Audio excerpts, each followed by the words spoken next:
Good afternoon, committee. It is 12:30, and we will call the meeting to order.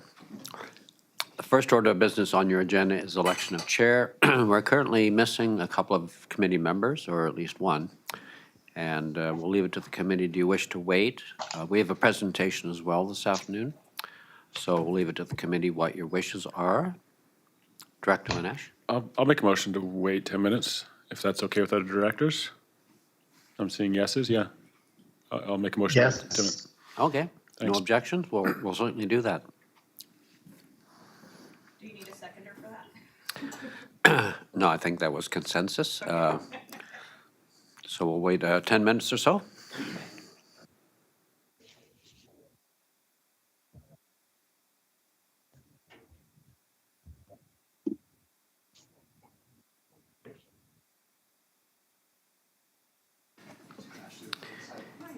Edie, will you communicate with Ms. Shaw and advise her that we've delayed the start of the meeting?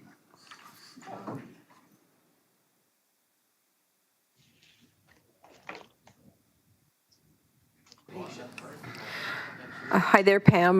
The committee has decided to wait for one of our members who comes from afar to arrive, so we'll be delayed a few minutes here. Excellent. Thank you.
Welcome, Director Jack, and we'll reconvene the meeting, and the first order of business will be to elect a chair. May I call for nominations, please? Director Dahl. Second. Director Jack, you are interested? Will you accept that nomination? I humbly accept, thank you. Thank you. Are there any further nominations for position of chair? Hearing none, we'll declare Director Jack elected as chair and call for nominations for vice chair. I'll Director Vanesh? nominate Director Mawini. Director Merwini be nominated. Would you accept that? I would, thank you. Thank you very much. Any further nominations for vice chair? Third and last time, no further nominations for vice chair. We'll declare Director Mawini elected as vice chair. Thank you very much. And Director Jack, over to you. Chair Jack.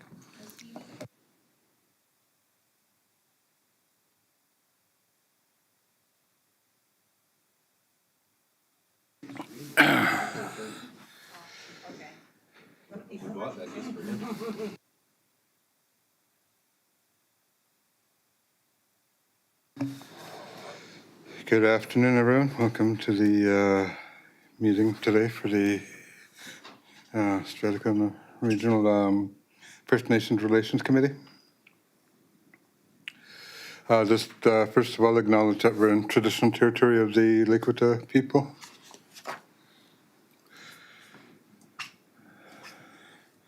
Moving on, we have quorum.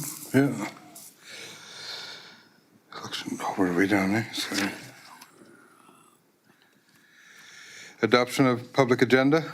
I'll move that the agenda for the February 5th inaugural meeting of the First Nations Relations Committee be adopted. Second. Moved and seconded. Thank you. In discussion? All in favor? Unknown caller. Oh, sorry.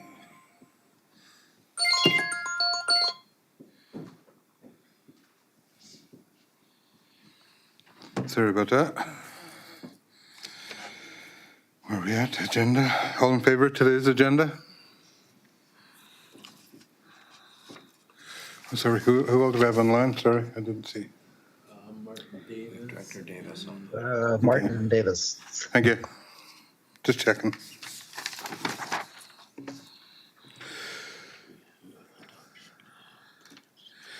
Moving on, adoption of minutes. At the minutes of the regular meeting of the First Nations Relations Committee held on November 6, 2024 be adopted as presented. So moved. Second. Moved and seconded. Thank you.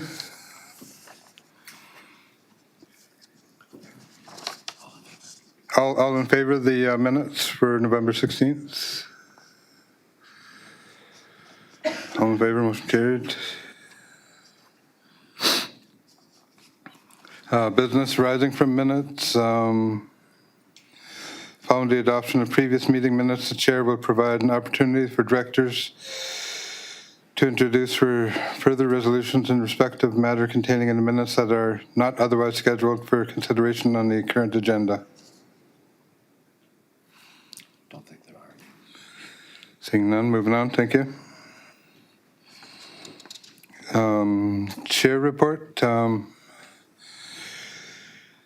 Thank you again for the honor to be chair for this committee, and I'm very blessed to be here and to do the work. Looking forward to it. Thank you. Moving on to staff reports. Number 1, First Nations Reconciliation Framework. So I will move receipt of the report from the CAO. Second.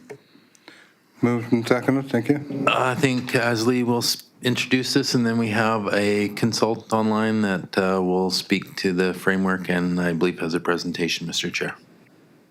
Thank you.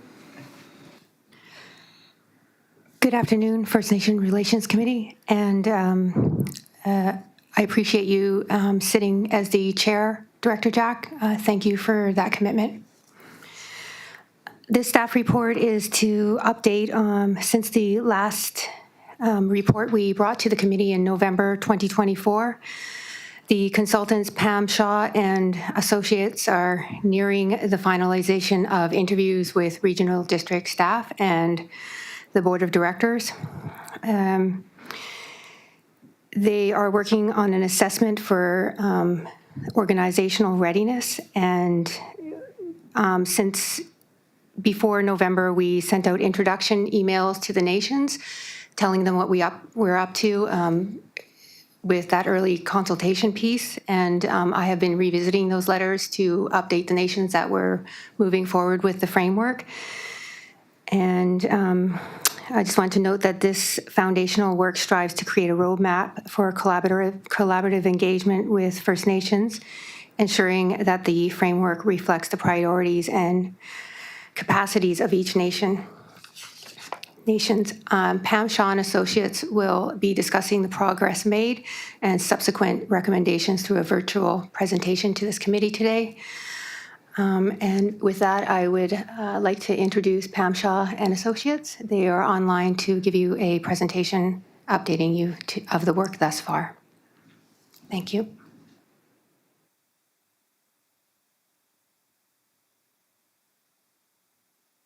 Thank you, Azalee. I'm going to share my screen here.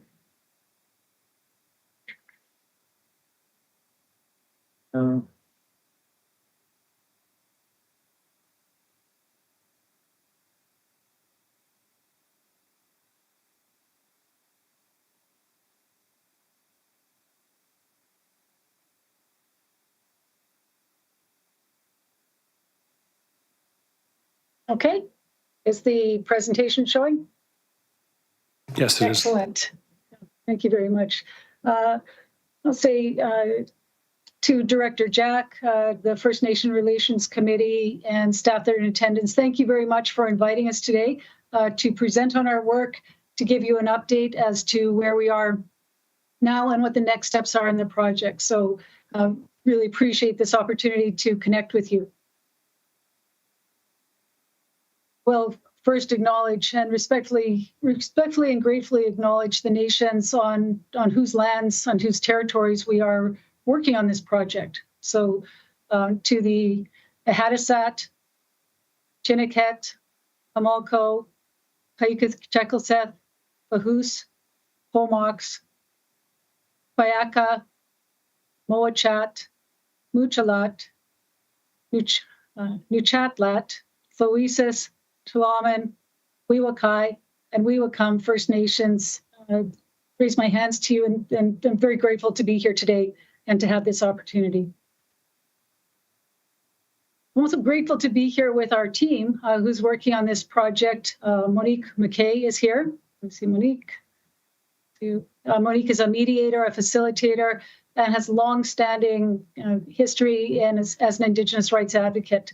She's a lawyer, has worked as an ombuds. I guess we used to say ombudsman, but I think we've moved away from saying that. So as an ombuds, an advisor in many different capacities on policy, human rights, equity, diversity, inclusion. So Monique, thank you for being here today. And to Celeste, Celeste McKay is here as well. Very grateful Celeste has the time to work on this project with us. Celeste is an international human rights advocate, background in social work and law. Celeste is one of the people that Canada calls on to represent the nation and Indigenous peoples at the United Nations on the biggest possible projects all around the world, has worked extensively on truth and reconciliation, healing, and issues of Indigenous rights. And my description is much shorter than my prestigious colleagues. I've been a planner for a long time, about 40 years, which is surprising to me. I've worked in community engagement, government relations, and economic development up and down Vancouver Island, most of the work with First Nations. Wanted to reiterate what the commitment is from the Strathcona Regional District, and I do commend the Regional District and all of you who are there, the elected officials, staff as well, for committing to this project. As Aaliyah is here, the SRD has committed staff resources to the project and wants to look at providing some real education for staff and board members on a range of issues that sometimes can be difficult to discuss, but are important. And it's important to throw light and to open doors. And that's what the SRD has been strongly committed to. As well, the SRD has spoken to their commitment to building good relationships with all nations, that the imaginary boundary of the regional district touches upon for it, and also to look at what the SRD's role is in implementing the United Nations Declaration on the Rights of Indigenous Peoples, often referred to as UNDRIP, or the BC Declaration on the Rights of Indigenous Peoples Act, what we're calling DRIPA in British Columbia, as well as the Truth and Reconciliation Commission's calls to action. And genuinely, the SRD is looking to take meaningful action, practical action to make things happen, not just say words. Okay. Well, briefly, what we're up to so far. If it feels like you've been talking about this project for a long time, it's because you have. The project was approved back in January 2024, so a whole year and a few days ago. The request for proposals was issued. We were awarded the contract in October and got to work. We'll give a shout out to Azalea and to Renee, who's not with the regional district anymore. I was about to say is no longer with us, but that sounds very fun. I mean, she's not with the regional district at this time for it, but grateful for all the hours that we've spent with Azalea and Renee when she was still here as well, and the rest of staff. We've been working on the readiness report, and we can give you an update on that today. And then we'll talk about where we're moving in 2025, which is getting past that point of talking and into real action. And I'll turn it over now to Celeste. Great, thank you. So thank you very much for having us. And as many of you will be aware, the Truth and Reconciliation Commission of Canada was a real catalyst for Canada talking about reconciliation, and set out a roadmap for the ongoing process of establishing and maintaining respectful relationships through reconciliation. A critical part of that involves dealing with colonization and repairing damaged trust by making apologies, by looking at individual and collective reparations, and following through with concrete actions that demonstrate real societal change. And I think that BC has been a leader in that work in many ways by being the first province to legislate implementation of the declaration. So it'll be great to delve into what that means. So the next slide, please. And you can move right along to the next slide. So with the UN declaration, I was privileged to be part of the working group for the last couple of years, although it was a 20-year process. So there are many other Indigenous advocates and state advocates for that, or state actors for that matter, who spent even longer time working on the declaration.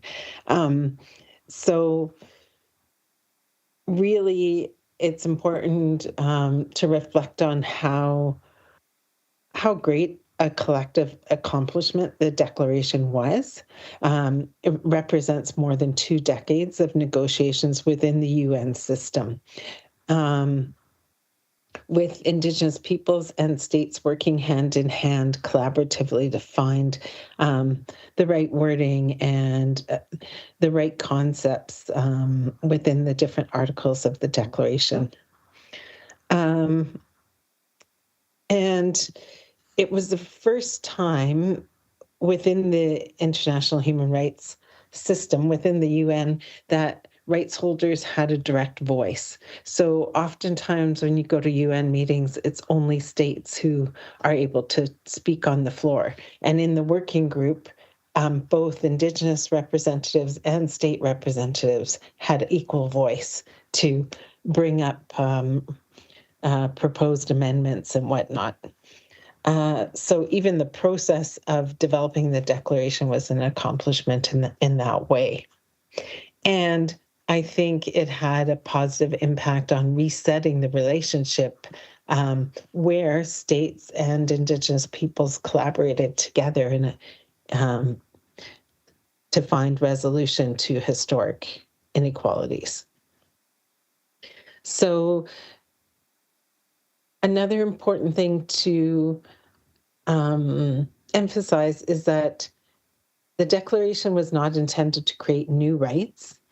It was a way to bring forth how many existing human rights standards could be upheld in the context of relationships with Indigenous peoples in a fair, non-discriminatory, and democratic way that speaks to the unique needs and rights of Indigenous peoples. So as rights holders, what does this mean for free prior informed consent, for example? It was also meant to say, okay, we acknowledge that discrimination and inequality have prevented, including Canada, as well as the US, New Zealand, and Australia, voted against the declaration when it was adopted by the UN General Assembly in 2007. However, as we know, Canada has reversed its position and has moved towards implementing the UN declaration, as BC has, and all the other states also reversed their position within 3 years. And you see in the UN General Assembly, there are annual resolutions. There was the World Conference on Indigenous Peoples, where there's a consensus globally that the rights of Indigenous peoples have to be upheld by states, upheld and advanced. So in that way, the Declaration has unique legal, political, and moral authority. When the TRC came out with its report, its first principle of reconciliation is around implementation of the UN Declaration, which they call the framework for reconciliation. For all levels of government and all sectors of society. So when you look at the Truth and Reconciliation Commission calls for action, calls to action, you'll note that some of them are specified for states and some are for libraries or private actors and businesses. Also, the National Inquiry on Missing and Murdered Indigenous Women and Girls called for implementation of the Declaration as part of a way of overcoming this human rights concern. So we know now the Declaration is part of the law of the land with the implementation legislation in 2019 in BC and at the federal level in 2021. Both these laws affirm that the Declaration has legal application in Canada. And most recently, last year, the Supreme Court of Canada issued a unanimous ruling that explicitly stated that the Declaration is part of the positive law of Canada. So that's important because oftentimes people will say, well, it's just aspirational and you can take it or leave it kind of thing. But it's important to think about the Declaration as something that contains obligations.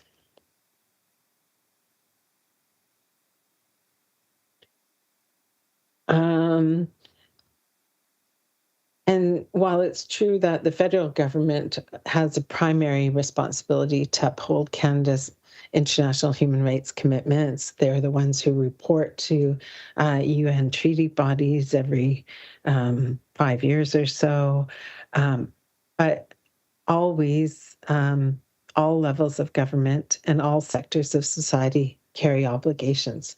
So when municipalities exercise your jurisdiction, your powers, it's to be done in a way that's consistent with the UN Declaration. So I know that, what does that mean? I think that's part of the process of this project, is figuring out what does that mean concretely. So maybe moving on to the next slide. But one thing that I always see as a good starting point is if you look at the UN Declaration and whatever issue you're dealing with, whether it's education or social services or resource development, you can look to the Declaration and look to the particular articles and preambular paragraphs that are relevant as your source of guidance about what rights are related, what are the aspirations of Indigenous peoples, and why it can provide a roadmap to reconciliation if it's applied. And as we see more and more application of the UN Declaration throughout Canada, we have more and more guidance to rely upon in terms of concrete examples. So then when we look at the overall framework of Canada, we see that last year, first we have Bill C-15, the act itself, which called for an action plan within 3 years, which we saw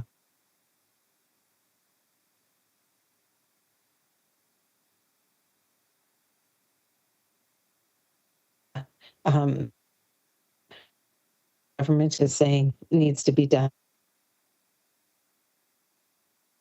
itself and the act. And then if we go to the next slide, of course, we have the BC response. And the BC action plan as well.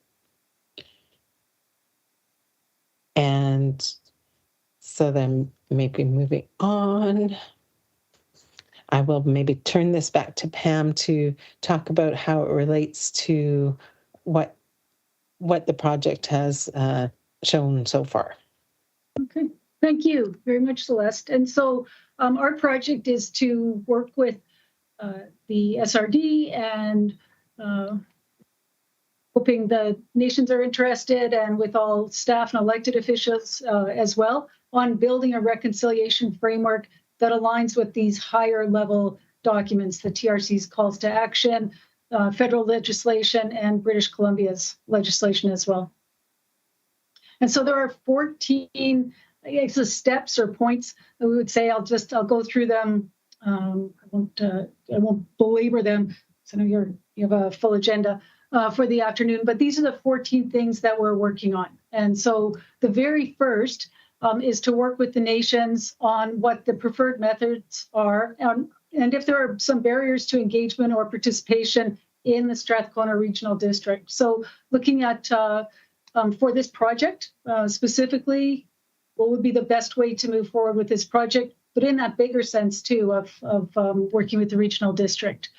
We're working toward an action plan, and I really underscored the word action. I would emphasize that with the idea that this will come out with concrete, practical actions. That's the plan for it. That we're not just writing another document. And I know all of us have been involved in processes where plans are put together. I'm a planner by trade, and plans are put together, but nothing much ever comes from it. So I am hopeful that there will be those real and concrete actions that develop from this project.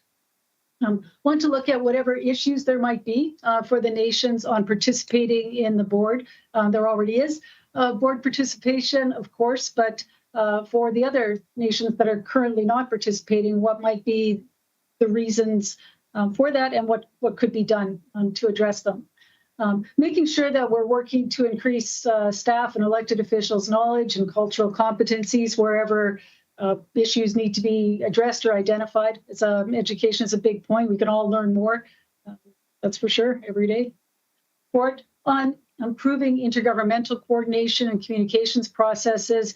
We have every form of communication at our fingertips now, and if you're holding your phone in your hand right now, just all the computing power that you have, and yet it seems that it's increasingly difficult to truly communicate and truly find ways to connect with each other, even though it should be that much easier.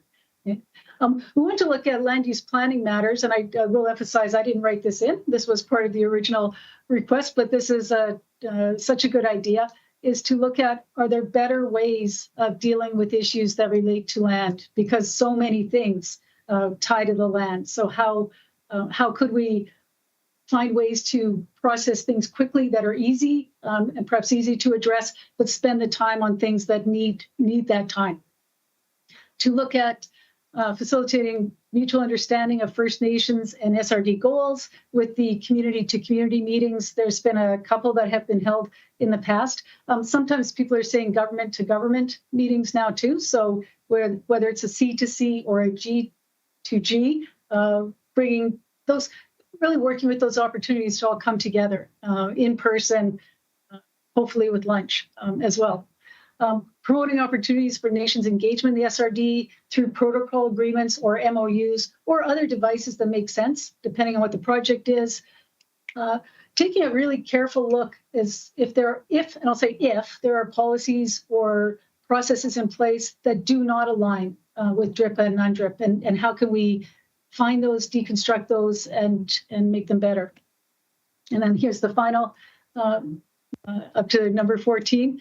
Just finding better ways to improve interactions, I think coming from a very positive perspective of knowing there are good lines of communication in some areas and other places where things can be improved. Number 11 is leads to practical action, promoting Indigenous arts and culture. And I was lucky enough to hear about the work that's being done with the new recreation center that will contain elements of arts and culture in that space and around that space. Looking at employment opportunities is an important one within the SRD, elsewhere in the region, other health and wellness strategies, perhaps in the broader sense of well-being as well, that would benefit Indigenous communities. And then looking all around at other organizations and say, where have lessons been learned? Where are their best practices? What can we learn from, borrow, expand upon in this reconciliation framework? So that's the 14 jobs that are attached to this assignment. What's happened so far? We're very grateful to the work that we've been able to do with staff on identifying best practices. We started the process of looking at bylaws and policies, SRD bylaws and policies, to see, are we identifying any places where improvement is needed or there needs to be that greater alignment to these overarching documents. Looking at processes as well, and the land use planning processes would be one of these areas where there are places where processes could be improved. But also what's working, and that's an important thing to hang on to. If we say there are processes or bylaws or policies in place that are actually pretty good, well, then let's make sure that those things that are working stay in place. We've just gone through a round of interviews with staff and most elected officials as well, asking everyone for their thoughts, opinions, ideas, hopes and dreams for this project, and then pulling this all together in a readiness report. And that's what we're working on right now. I'll turn it over to Monique to speak to the interviews. Great, thank you very much. Happy to be here and appreciate the opportunity. So we held a number of interviews. I was really grateful, not just for the time that everyone spent with us, but really for their candor and their trust in us, and for sharing their wisdom. It was really interesting to hear so many different perspectives and often be able to make connections between things in kind of unusual ways sometimes that I think sitting down, people might not have immediately thought, oh, I think like that person, but we found a lot of different connections, sort of like a really pretty spider web that brought different ideas together and reinforced some thinking about how the district can move forward. So we set out a number of questions to start with. They were different for staff and for the elected officials, but often we just engaged in more of a conversation than a typical interview, but hit on a number of different themes, understood the history. Some people have been with the district for a long time, and then also had the benefit of having people who hadn't been with the district for very long, or had been elected officials for very long, but brought wisdom from other projects and experiences that they had. I think one of the most interesting things that we'll cover in our written report was about how the district can measure progress in relation to this framework going forward. Next slide. So what we heard, we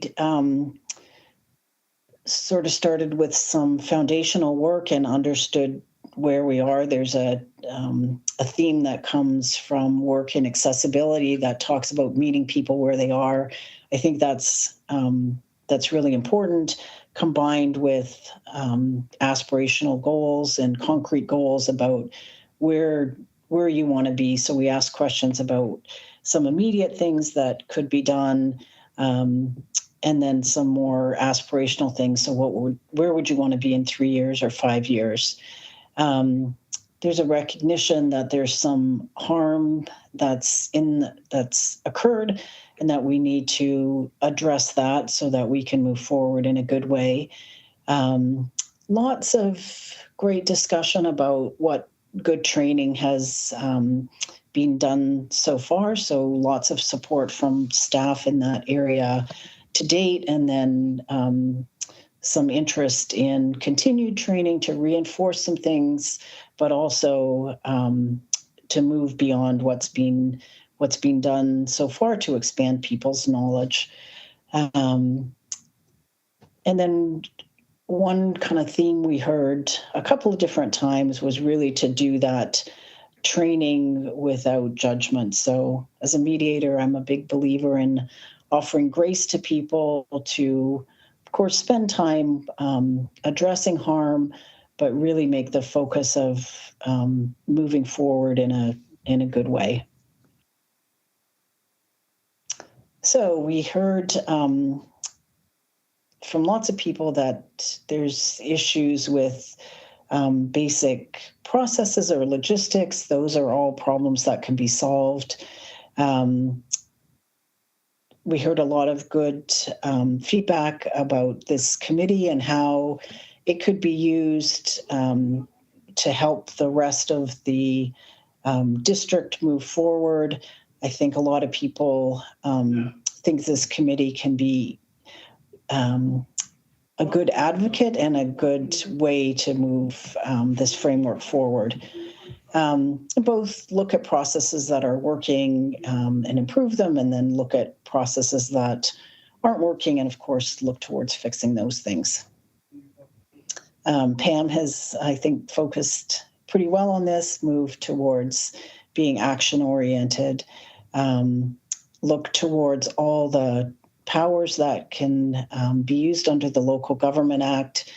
I probably hadn't spent that much time thinking about what a local government could do, and we have spent some time talking about all the services that are important as a local government and how lots of those things have a really immediate impact on people's quality of life. So lots of discussion about some of those important things and how the district and First Nations could work together on some of those services. I would say pretty consistently in almost every interview with elected officials, support for staff was really there, and the importance of staff and elected officials working together was really important. Again, we heard how valuable those community-to-community gatherings have been, and a real desire to do more of those. I think Celeste talked a lot about rights. I talk a lot about interests as a mediator. And I think a third part of this framework that's really important is the relationship building. So those opportunities just to meet people in an informal way, talk about common interests, was really valuable. So I think more of those community-to-community gatherings are important, and people like them. So we heard a lot about how the district can be a leader in this area, and that there's a real commitment to doing that.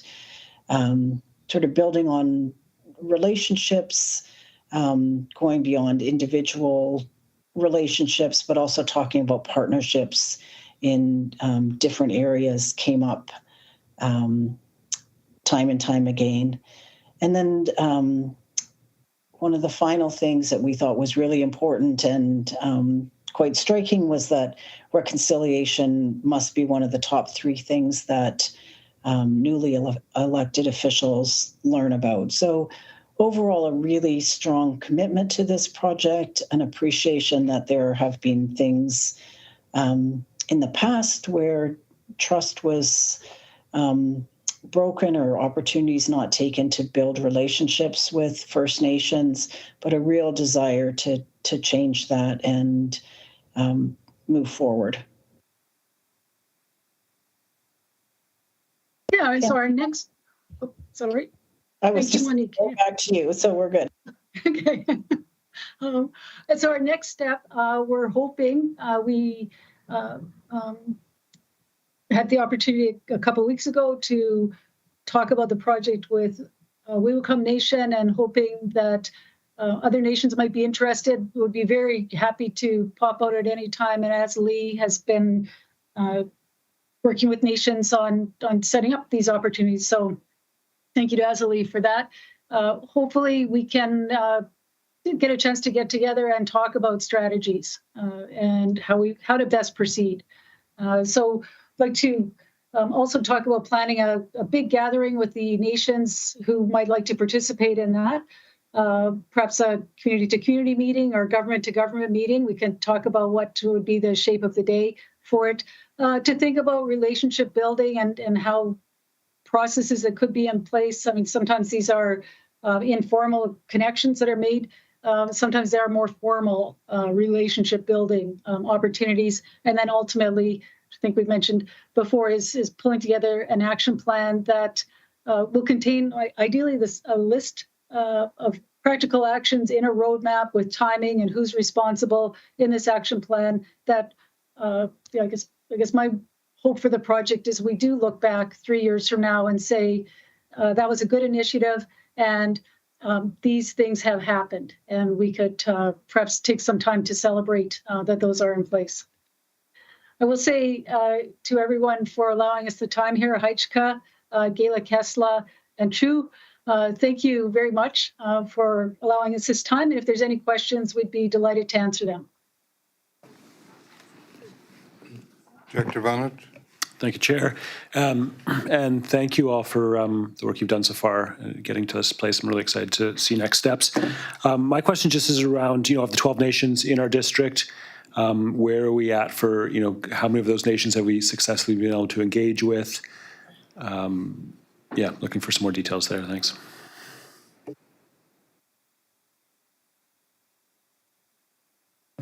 I just want to make sure I'm following protocol here as well. So through the chair, I'll say, first of all, to answer the question. So there was another meeting that was happening with Weewakam Nation. And so I attended on behalf of the project team at that nation. We have a couple that are in the works that Azalee has setting up the time for them. I don't want to say that in any way that sounds like a check mark. We engaged with this nation, so that's it for it. It's part of a much bigger process. I think that's going to be happening. So I'll say attended a meeting at We Will Come, but I don't want to, I don't want to,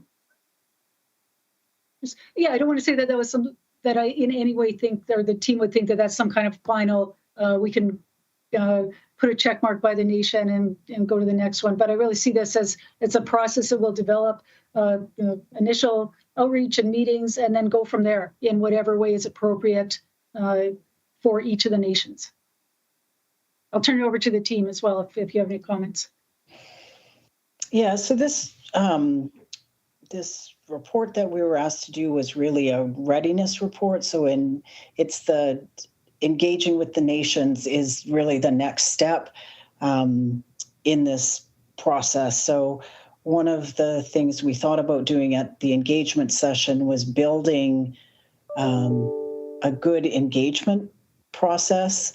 And so the two things are kind of tied together. Of course, we want nations at that engagement session, but we also kept hearing over and over about limits of capacity. And so we don't want anything in this process to be a burden or something that's not really meaningful to the nation. So that's really our next step, is figuring out how to engage in a really meaningful way with each nation. And each could look different. We could have 12 different ways of proposing to engage. Great, thank you so much, and really appreciate the conversation I had with you, Monique and Pam. Thank you. Just a word from myself, and seeing all the work taking place, it's amazing to see all the work, and the right questions are being asked, I think, and taking a step in the right direction. And all my years as an elected official and working with DRIPA and non-DRIPA, and going into the Parliament in Victoria and Ottawa to fight, for my people and all people, and it's really good to see this work getting closer to home. And I've spoken on before that this is work that's very dear to my heart, and to see the progress and the questions being asked. Each nation has different protocols when it comes to these things, and I think those differences are being addressed in the questions that are being asked. So it's amazing work, and my hand's up to you all. Any other questions?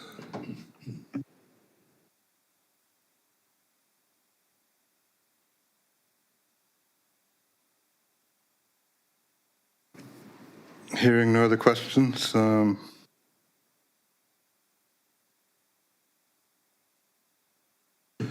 we're still on receipt?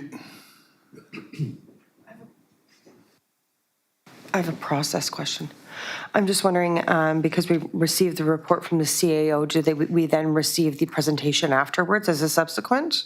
Thank you. I'll move receipt of the report from Pam and Associates.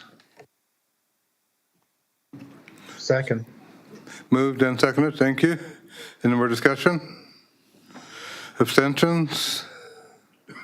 All in favor? Motion's carried. Thank you.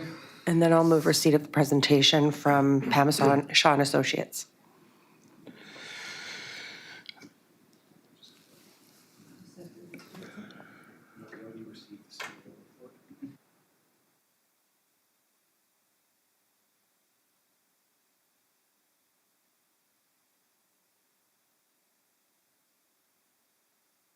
Thank you all. Look forward to next steps.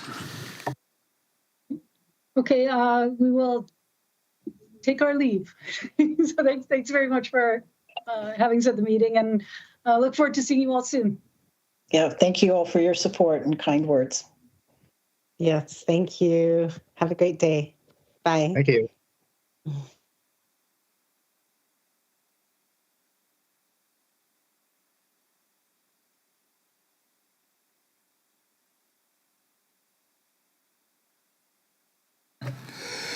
Moving on, number 2, Old Growth Forest Management, Quadra Island.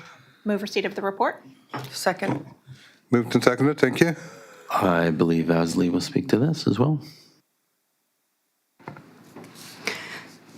Yes, thank you. I also wanted to take a moment to also acknowledge Director Mawini for taking the vice chair. It's important. I do appreciate your words when you say them. So thank you. The Old growth forest management. This is just to provide an update to the First Nations Relations Committee on the matter of the old growth forest management on Quadra Island. I believe this initiative began in October 2024, so I just did a bit of follow-up. And I did reach out to the nation with a summary of some of the conversation that went on in those October meetings and subsequent meetings. The summary of what I did ask the nations if whether the old growth forest management on Quadra Island is a concern. If was there any additional information from the nation, particularly the Weewakai Nation, that they may have about old growth forests on Quadra Island, and whether the Weewakai Nation would recommend that the regional district proceed with sending the proposed letter to the provincial authorities, namely the chief forester. And I did get some correspondence and some dialogue with Chief Chikite. However, it didn't go too far because by the time I was reaching out to Chief Chikite, it had been December and the December breaks, and then they had an election. So, if those of you don't know, can be very time consuming for those in First Nation government. So I will follow up as the dust settles, if that's the proper way to say it, and follow up with hopefully Chief Chikite and be able to have a meeting at their treaty office is what they initially proposed. Thank you.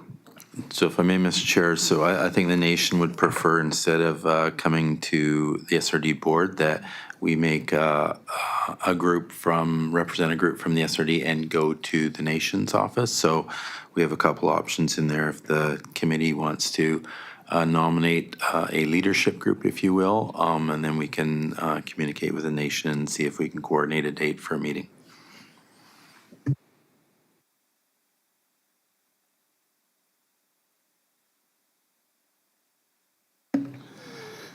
Online, Mark? Yeah, are we on receipt right now, or can I move option A? Receipt. Although if there's no questions, we can vote on receipt. There's a couple. Okay. Or Director Davis, or Director Dahl has one.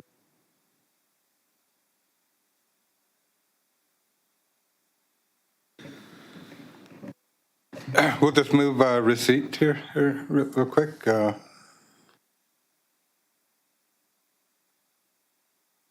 Move receipt. Second. Okay, all in favor, or any discussion? All in favor? Thank you. Director Dahl? I'll let Martin move option A, and I'll second it. Okay. You're muted, Director Davis. Okay. I didn't hear what Director Dahl said, but I'm assuming he asked me to move option A. Yep. Second. Moving to option A. Moved and seconded for option A. Any more discussion? Director Mooney? Thank you, Chair, and I thank you to Azalee and staff for reaching out to the Weewakai Nation, and also I'm really grateful for the offer from the Weewakai Nation to discuss old growth forest management on Quadra Island with the nation. When I first brought this to the board, I know that forestry isn't actually a regional district issue, but we are here to advocate for our communities, and this is an issue of concern for many on Quadra Island. So I'm looking forward to us communicating with Weewakai, and I'm hoping to be included in that conversation. Director Dahl? I just had a question going back to when this was in front of the committee before. I believe that Ronnie had asked to present to this committee at that time. My tablet won't open, so I can't look back and find out. But was that not the case that Chief Shakite asked to present to the committee before? You,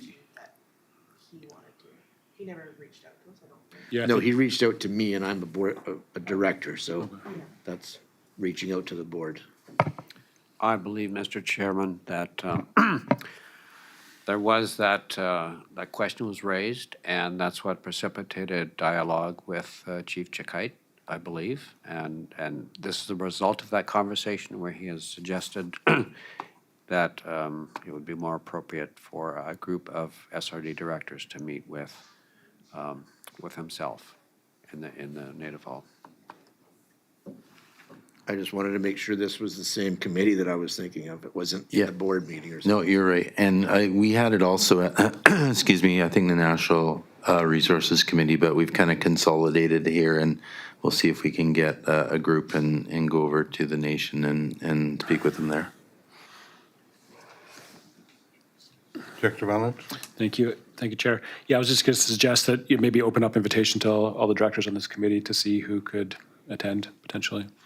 I'm not sure. I don't think all of us would, but hopefully there's 2 or 3 of us that could make it.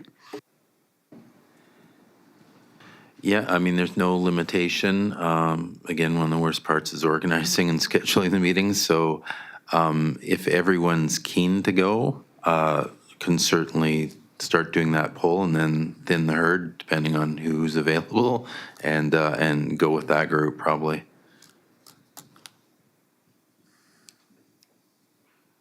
Does anyone not want to go? Not hard to maybe commit. want, I'm maybe. certainly No, open I know, depending on or timing, I shouldn't say that. It isn't, well, I don't have a date, so is everyone interested and we can start from there? Or is there anyone that isn't going to be able to, do they think? I'll say I'm for, interested. and I'll say for myself, if it happens to be on a birthday or something like that, or when I'm in town for sure, but it is really hard to juggle with the job. So I'm interested. Let's put some dates out and see where the chips land.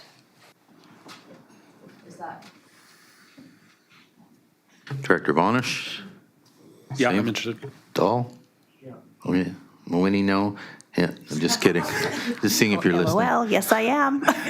Okay, all right, that sounds like consensus. So we'll reach out to them, say we're interested, we'll get a date, and then see how many folks can make that date. Still have to call the question. Sure. What's the question? Option A. Okay. All in favor of option A? No abstentions? Motion carried, thank you.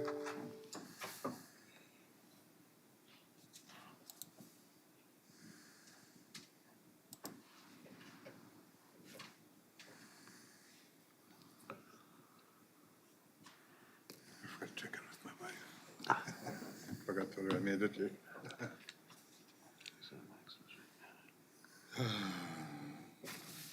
Moving on, number 3, First Nations election results. I'll move that the report from the CAO be received. Second. Moved and seconded, thank you. Any discussion?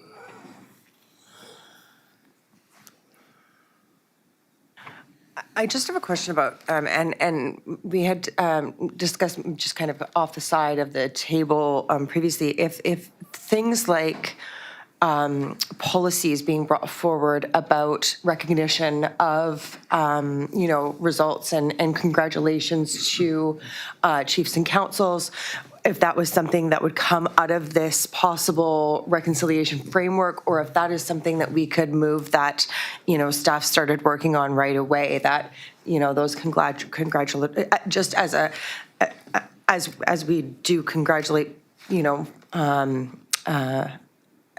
quite frequently, as to my knowledge and to my recollection, in this from the SRD. So I'm just wondering if that was something that anybody wanted to discuss, if staff had any remarks on that, if that was something that was coming, if we already have a policy in place. I just wasn't sure, so. Ooh, if I may, Mr. Chair, we don't have a policy in place. We tried to bring I think a First Nations remuneration policy that went pear-shaped. So we don't, happy to bring something forward. We thought we'd bring this forward just because not certain if everyone knows that there's an election and who got elected and a way to acknowledge that. But anything you like, we can do. And as a follow-up, I love the fact that you bring them here, and it does keep us abreast of what is going on within the nations.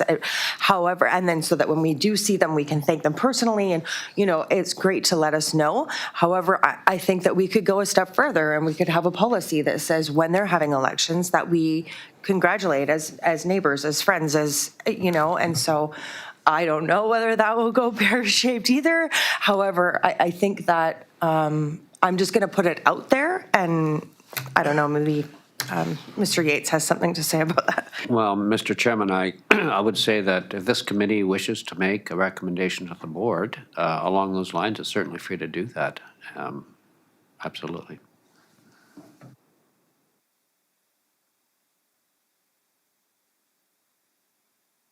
Director Maloney? Well, I have a question, actually.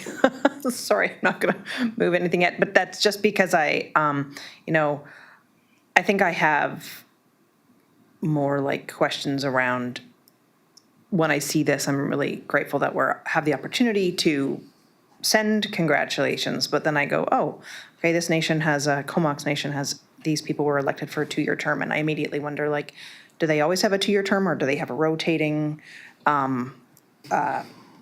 council, so that there's always some sort of continuity, and because there's 4 names there versus quite a few more on the Weebakay Nation Council. So I guess I'm really interested in like understanding a little bit more holistically how the elections of the nations within the SRD's administrative boundaries are, how they operate, because I remember being at Cayucet with our community-to-community meeting and learning that council has some elected members and some hereditary members, and thinking that was really, I was really interested to learn that, but I just wonder if there's a way to sort of, I don't know, coalesce all that in type of information for directors, so that it can be passed on to future directors, and also so that if we are interested in reaching out to somebody in a nation, we also don't accidentally reach out in a month when they're really busy with an election, because we didn't, as directors, necessarily know that was happening. Do you think that that sort of thing, I guess the question is, do you think that would be potentially included in an outcome from the framework on reconciliation that we're working on? That's a very interesting point. I'm just speaking from a treaty nation and our election. We've gone from when we were under INAC, it was a 2-year term. Now that we're a treaty nation, we've expanded out to a 4-year term for elected officials. Our 4 hereditary are appointed, and they are reappointed every election as well. And those that are under the it's not INAC anymore, but under the old system are still under the 2-year term. So when we switched to the 4, it was just to keep consistency with our work and our treaty, and so we don't lose our information. And with terms every 2 years, we found with new people coming in, we were losing a lot of information and a lot of our work. So it's gone from a 2-year to a 4-year term. So there's a difference from a treaty nation versus somebody under Canada, or a nation under Canada. Sorry. If it's a desire of the committee, we can certainly put a report together on that, because I think the only thing that is consistent is that they're all inconsistent with their times and their rotations and their dates. So, for having some information on file for current and future directors, certainly we could, if there's will of the committee to prepare a report, we could do that. The only reason I bring it up is because I think inconsistency can sometimes be possibly a perception of inconsistency can sometimes be more damaging than so that's the reason I brought it up here. Of course, we want to thank, or congratulate, everyone who's stepped up and done this job, right? Absolutely. And especially as part of a chief and council, right? Being an elected official or hereditary representative it's a lot of work. And so I'm just hoping we can congratulate consistently if that's the direction that we're going. That was the only reason I brought it up. If my historical memory serves me correct, without naming names, and I'll go into the past, so nobody here was involved, but I think there was a will to not congratulate everyone, and that's why we never did, right? Like, so it's like, because I can remember one instance for sure that there was not support for a congratulatory letter. So that's likely why we didn't have it. So, and why there wasn't a policy, because they didn't want it to happen, yeah.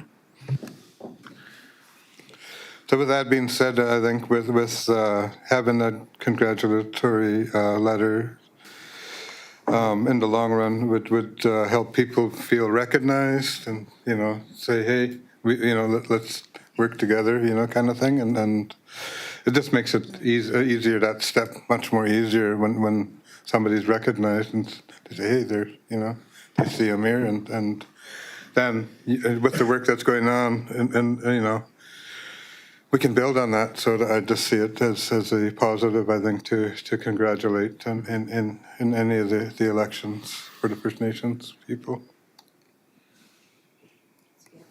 Yeah, I got a motion. Thank you, Director Chair. Vonage? I'll move that the committee recommend that the board send congratulatory letters to both First Nations with respect to the elected chiefs and councils, and in the future make a policy that we send congratulatory letters after elections. Second. Still on receipt. You're still on receipt of the. Yes, sorry, we're still on receipt.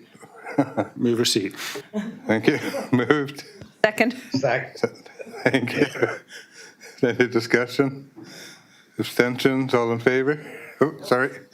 Director Dahl? I really don't like the idea of having a policy. So I won't be able to support the motion, simply because I don't think that it should be a policy. I don't think there's a policy requirement here. I think for sure that we should be congratulating them. Last week at our Thursday night council meeting, I did it in the open. And then today I signed the letters that we're going to mail out congratulating Ronnie and all of the new members and returning members of council. But I don't think that you need to have a policy for that. And if you don't know when there's an election going on, possibly you need to work better at developing a relationship with your local First Nation. I know when Hamelkos are, when Wewakais are, and Wewakums are, because I communicate with their councils somewhat regularly. And if we're all doing our jobs and wanting reconciliation, then we should be communicating enough with them that we know when their elections are as well. So, sorry, but I will be voting opposed because of the addition of the policy portion.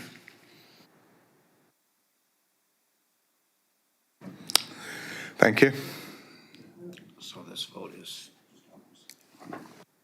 We're on receipt for this.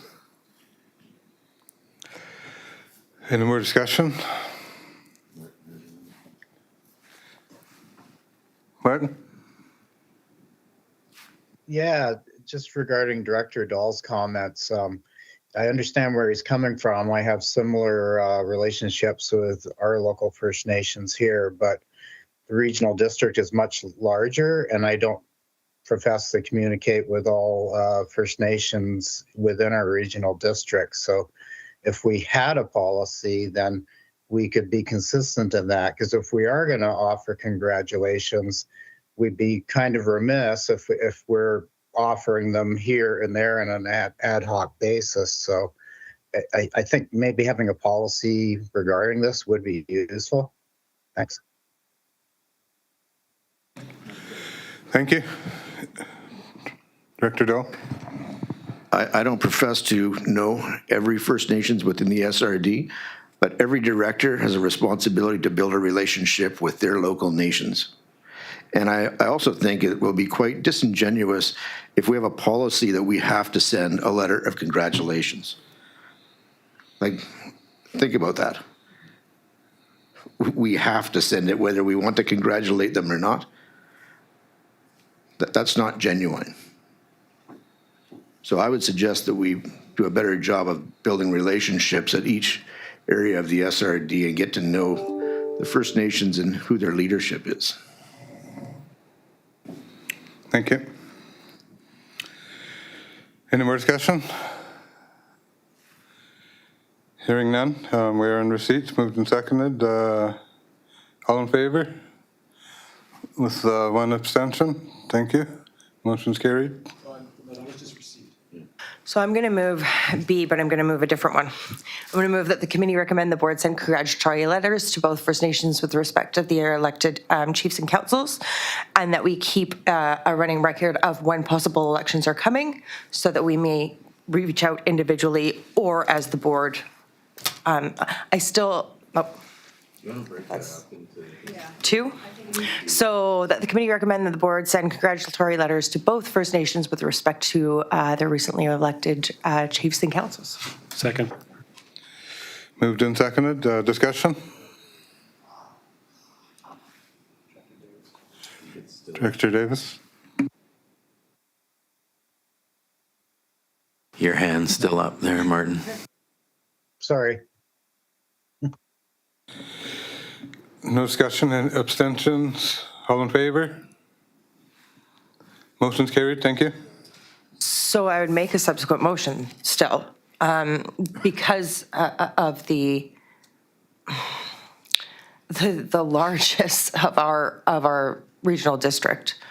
So my motion would be that as part of the actions from the framework that we're doing, the reconciliatory framework, that we have a schedule of elections on file in the director's portal.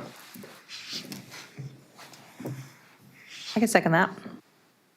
And if I can speak to it, it would be, then we would hope that staff would alert us to, you know, if we have missed any, or, but it's not a requirement to send them. It's more of a, this is when they are. I'm just afraid of, you know, doing it as an ad hoc basis and missing anyone. So if we have kind of a scheduled, then staff can bring that to us and say, remembering, you know, like these guys just had one, because I had no clue that the elections were happening for the Weaver Nation. I didn't. So I know when Haddisons are, because they're pretty much the exact same year that ours are. They run on a 4-year as well. And I know that New Chatlet is still a hereditary nation, and they don't do those, so except for their council members. So they don't do it for chief. It's a hereditary system. So it is ad hoc with, I don't, or it's not ad hoc, it's different systems, and I don't want to feel like I've forgotten my mom's birthday.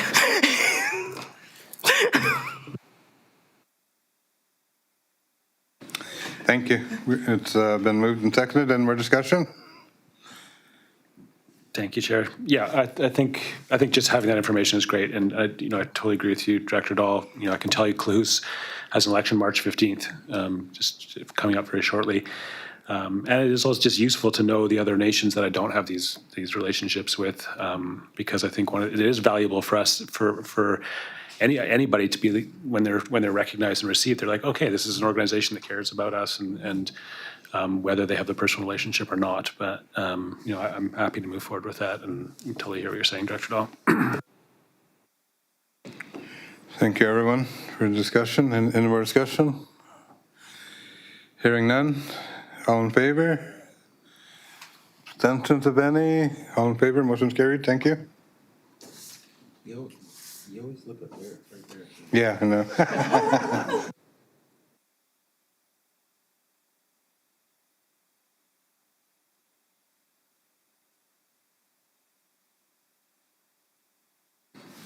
Moving on to correspondence, we have 4 items on there. So they could all be moved as one. So that's the wish of the table. I'll pull 1, 2, and 4. I mean, I'll move 1, 2, and 4.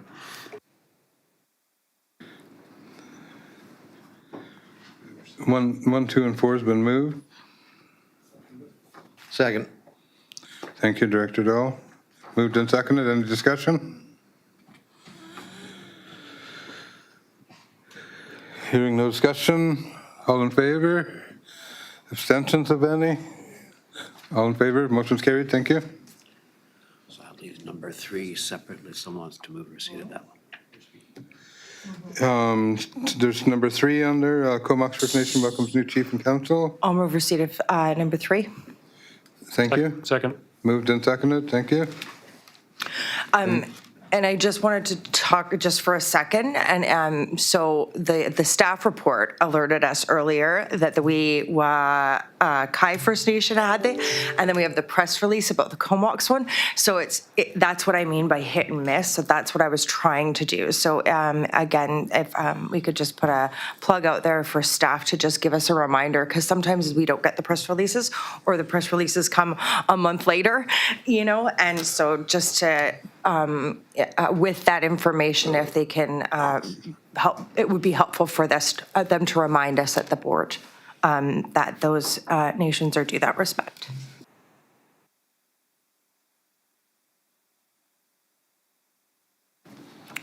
Thank you. Any more discussion? Hearing none. All in favor? Abstentions of any? All in favor? Motion's carried. Thank you. I've got one addendum item, scheduled meetings. Moving on to addendum items. I'd move that the addendum be considered. Second. Moved and seconded. Thank you. Any discussion? Just, Mr. Chair, this follows the same path that we've had in 2024 for the committee meetings. So unless there's a change, this represents the same schedule as last year. Thank you. Director Mooney? Thank you, Chair. I would like to propose, as you'll notice if you look at the calendar for March, the Electoral Area Services Committee shifted our meeting to Tuesday, the 11th of March, so that directors that were interested could attend the Local Government Leadership Academy forum. I just moved to consider the addendum. Oh, so we don't get to talk about the item yet? No, we're just on receipt. Sorry. yet.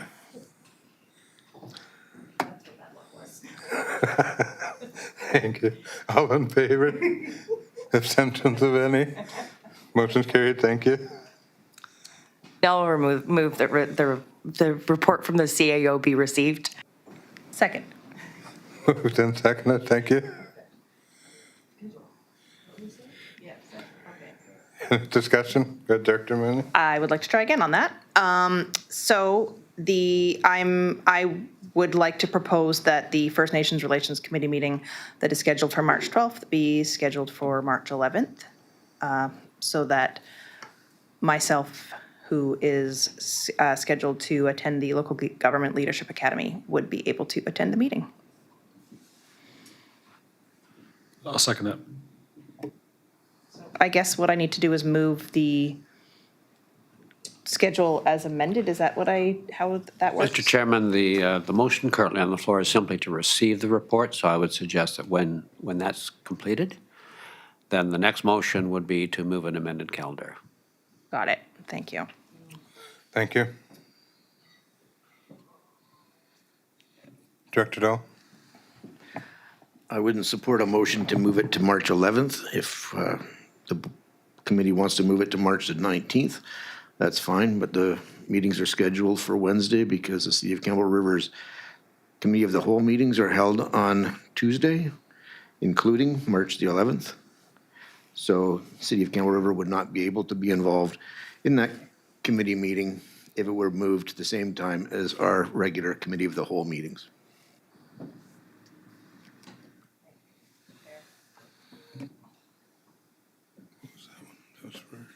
That's where you're trying to move it? Election that day too. Right, so Director Dahl is saying that would be more appropriate, but they'll have that discussion next after they. Yeah, okay. After they receive the report. So we're on, We're still here. I don't think you've called the question on receipt. okay, Once you do, then someone will make this motion, then we'll have a Okay. discussion about when. all in favor of receipt, the report from CAO? It was moved and seconded, Director Colburn, Director Moody. yeah. All in favor? Abstentions of any? Seeing none, motion's carried.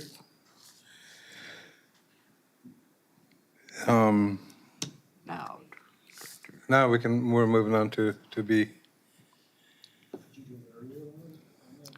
I'm going to move B, that, as it stands, and then we can discuss it within. Moved, I can second that. Julie, nodding. at moved me. and seconded. Any discussion? Well, again, I think if Director Mulvaney's at a course or conference, can certainly, take a pause and join virtually. That's an option.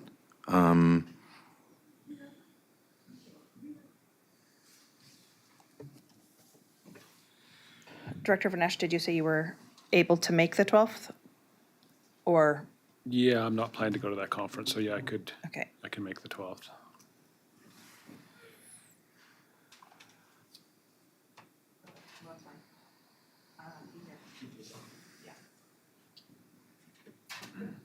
If it doesn't work for other people's schedules, then that's fine. It was fine to move the Electoral Area Services Committee. Folks were okay with that. Thank you. Any more discussion? Hearing none, all in favor? Abstentions of any? All in favor, motion's carried. Thank you. Move to terminate.